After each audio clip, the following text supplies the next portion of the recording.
Ada lagi pertanyaan dari manusia pembelajar. Izin bertanya, ini RUU tahun 2003 atau apa Pak Doni? Bisakah buatkan penjelasan hal mendasar UU Sisdiknas itu apa dan perkembangan UU Sisdiknas ini dari tahun berapa aja? Apa urgensinya kita mendengarkan paparan Bapak? Saya lihat semua videonya kritis dan mantap jiwa. Terima kasih. Nah, ini menarik ya, karena manusia pembelajar ini memberikan komentar yang sama untuk rubrik TPDS edisi 22 yang berbicara tentang mengkritisi konsep organisasi profesi guru dan kemudian apa pesan di balik nomenklatur kurikulum merdeka, yaitu di TPDS 20. Baik, Bapak atau Ibu manusia pembelajar, RUU Sisdiknas yang kita bahas ini adalah rancangan undang-undang yang akan menggantikan Undang-Undang Sisdiknas tahun 2003 yang saat ini berlaku.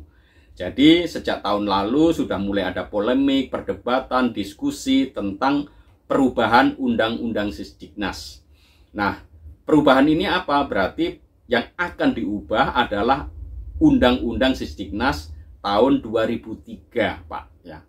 Jadi yang tahun 2003 itu kan sudah hampir 20 tahun, maka perlu diganti. Sejak tahun lalu muncul diskusi karena ada draft RUU yang beredar di masyarakat. Jadi draft RUU tertentu itu beredar di masyarakat, dibahas dan menimbulkan berbagai macam polemik.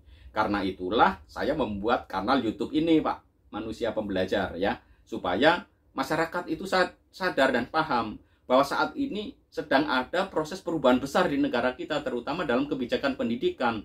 Karena apa? Perubahan Undang-Undang Sisdiknas ini tampaknya tidak dikawal dan dilakukan secara diam-diam. Diskusi-diskusi hanya terbatas, tidak ada partisipasi publik yang bisa meramaikan gaung tentang pendidikan nasional ini apa yang mau dibahas. Karena itu, saya secara khusus membuat kanal ini untuk mengawal rancangan Undang-Undang Sisdiknas yang baru Agustus kemarin itu dirilis, di launching. Padahal debat diskusinya, polemiknya sudah muncul sejak awal Januari 2022. Tetapi naskah yang draftnya pun baru diluncurkan, itu diresmikan, dibuka ke publik pada bulan Agustus 2022. Itu pun dibukanya setelah pemerintah mengajukan surat untuk dibahas di DPR. Untungnya DPR kemudian melihat berbagai macam polemik ini dan memutuskan untuk menunda dulu, untuk kemudian diperbaiki dan dikaji ulang.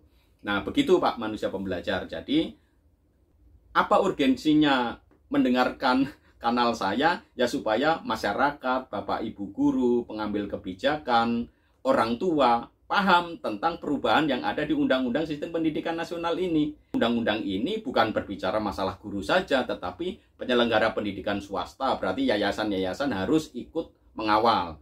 Terkait dengan nasib dan masa depan guru, berarti organisasi guru, para guru, dosen juga harus mengawal.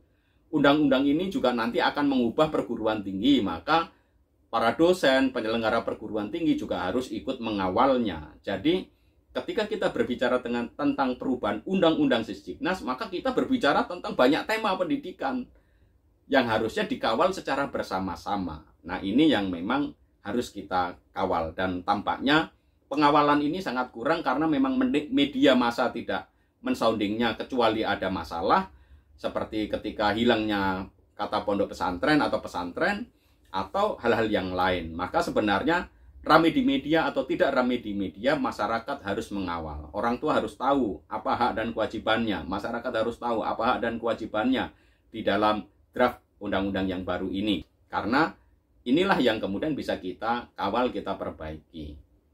Kira-kira begitu ya manusia pembelajar.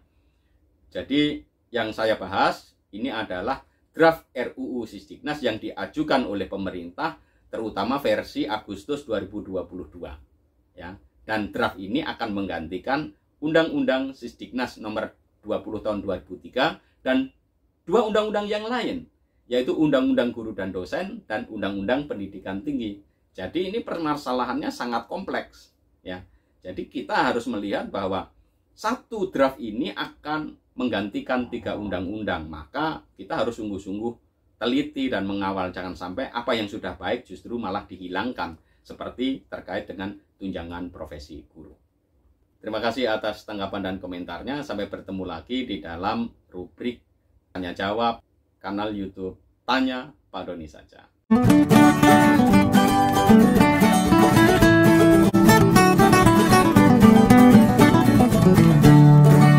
Tanya Pak Doni saja.